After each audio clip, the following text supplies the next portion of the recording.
of Team 6. Our project is face recognition door lock system. In this project, we use requirements like ESP32, jumper wires, solenoid lock, and IR sensors and TTL controller towards power supply.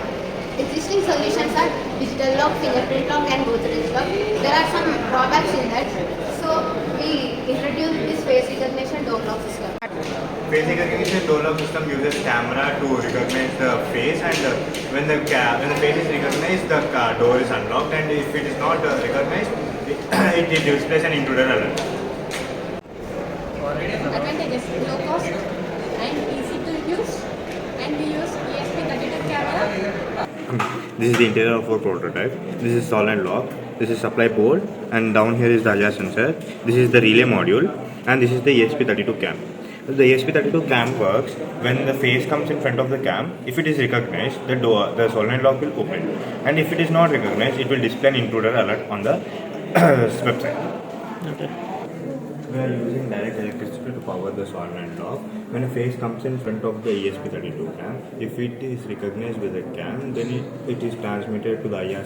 Then it is transmitted to the IR sensor, and it is issued by a IR sensor, and it helps to unlock the solenoid lock. Check whether ESP cam is working.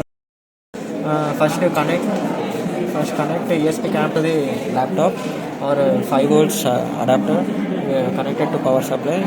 So actually the ESP camera is connected. So open the link of ESP32 cam. The ESP32 cam link is one. So open the link.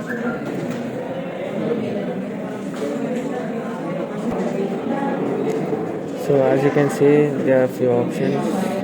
So start stream, yeah. Here we can visible our stream, so that ESP cam is working successfully. Door is locked. So show cam person. It opens, and the project is working successfully.